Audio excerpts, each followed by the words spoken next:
Ešte sranda, o tom, čo ti teraz poviem, som v podstate asi nikdy nerozprávala na Instagrame, pretože neviem, je to také osobné a neprišlo mi, že by som to chcela zdieľať, lebo som možno nebola ešte v takom štádiu života, kde som teraz, kde by som sama v sebe cítila, že áno, môžeš o tom rozprávať otvorene.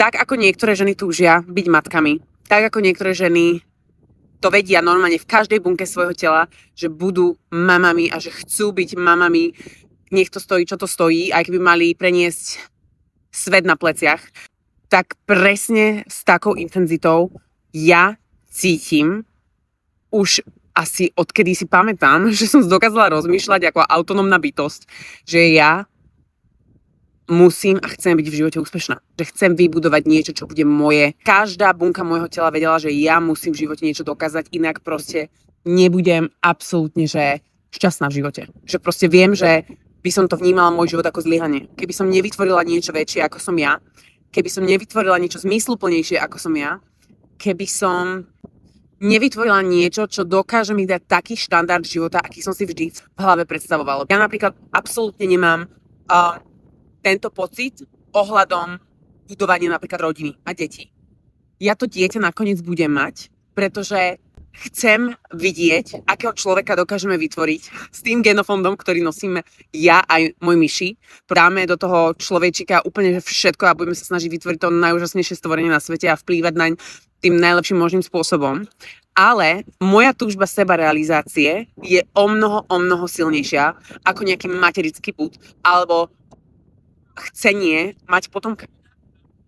A pre mňa ten pocit toho úspechu a naplnenia v tomto smere je tak silný a tak vritý toľko rokov, že keď sa na to teraz pozriem z retrospektívy, tak viem, že tam iná možnosť ani u mňa nebola. A tým ti asi chcem povedať, že je jedno, koľko vody pretečie, je jedno, čo ťa nejakým spôsobom stiahne z tvojej cesty za tvojim cieľom, či to je možno vzťah, ktorý nevidie, či je to, že sa ti narodí dieťa, ktoré si možno neplánoval úplne v tej časti života, kde sa nachádzaš. Prosím ťa, nespráv tú chybu, že sa nevrátiš k svojim snom, lebo sa budeš musieť učiť žiť s tým nenaplneným pocitom, ktorý ťa bude v hĺbke zožierať non-stop. Nech už je to čokoľvek, po čom túžiš, vždy sa k tomu vráť a skús svoje maximum. Ak to cítiš tak, aspoň ako som to cítila ja, že som to cítila tak intenzívne, že som dokázala mať aj hádku s Myším kvôli tomu, že som mu vysvetlila, ja nemôžem žiť život, ktorý neodzrkadluje moje najväčšie snahy a priania dosiahnuť to, čo potrebujem, pretože nebudem spokojná a potom to zničí náš vzťah a zničí to všetko. Pre mňa to bolo tak strašne dôležité, že ak cítiš niečo podobne, a aj keď možno nie si teraz na tej ceste, kde si bola predtým, k tomu svojmu snu, vráť sa k nemu. Vráť sa k nemu, lebo učiť sa žiť s ľútosťou a s tým, že čo keby, je podľa mňa najhorší trest, ktorý môže byť v živote. Vieš, lebo ide o to, že keď to nakoniec nevidie a ty si urobila, že 150%, tak vieš, že to proste nebolo v tvojich kartách, ale ja verím, že to, čo namiesto toho dostaneš, bude úžasné a budeš s tým extrémne spokojná a šťastná. Ale ak to neurobíš, ak zanevreš nejakým spôsobom na ten svoj hlboký sen alebo to prianie dosiahnuť niečo v tom živote, v akomkoľvek rozmere sa rozhodneš, ak sa na to vykašleš, tak si myslím, že to bude tak hlboké, že to poznačí tvoju identitu a tvoju radosť zo života do budúcna. Ja viem, toto je veľmi filozofické okienko a dlho som takéto veci na teba nevyplula, len ti chcem povedať, že ja som strašne šťastná. Ja som strašne šťastná a spokojná, kde sa v živote teraz nachádzam, pretože nachádzam sa presne tam, kde som si prijala sa nachádzať a jediné, na čo sa pozerám dopredu, je na to, že si svoje sny naďalej budem len viac a viac plniť a budem, dúfam, spokojnejšia a ešte šťastnejšia, ak sa to vôbec dá. Vždy môžeš byť vďačná za to, čo máš a vždy môžeš chcieť viac. Takže tieto dve veci sa nevylučujú. Každý deň sa zobudzám so vzrušením a s radosťou a nadšením, že pracujem na svojom životnom cieli, niečo, čo ma extrémne náplňa.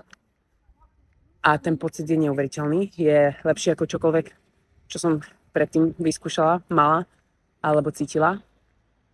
Pretože pre mňa tento pocit je extrémne dôležitý a je úplne, že prvý na mojom priority liste. Ale hovorím, že každý máme ten priority list toho v živote úplne iný. Pamätám si tie časy, keď sme s Myším prechádzali takzvaným lonely time, čiže osamelým čas, kedy všetci naši kamaráti nás volali von, a keď sme žili v Hamburgu a proste na party a grilovačky a my sme ostávali doma, strašne veľa sme pracovali, ja som mala trošičku panické záchvaty, že ma stláčajú steny, proste, že na mňa padajú steny z bokov, lebo som nič nerobila, len som stála za počítačom a tvorila content a pracovala na appke a šlapala na tom páse a pozerala do tej obrazovky v tom tmavom byte. Mala som pocit, že proste starne medzi tými stenami a že sa sklápajú na mňa a to boli hrozné stavy. A musela som odrezať na určitý čas všetkých okrem svojej rodiny, pretože to proste bolo nutné na to, aby sme boli tam, kde sme dnes. A rada by som ti povedala, že to, čo chceš dosiahnuť, sa dá dosiahnuť balancom, že budeš mať aj spoločenský život, aj free time, aj voľné nedeľky a sobotky a aj peniažky, aj pracovať, aj biznis, ale nedá. Musíš sa pre niečo rozhodnúť a ísť agresívne potom, a mať nové klapky na očiach. No, to je asi, že cesta k úspechu. V čomkoľvek. Agresívne sa rozhodni a ideš potom.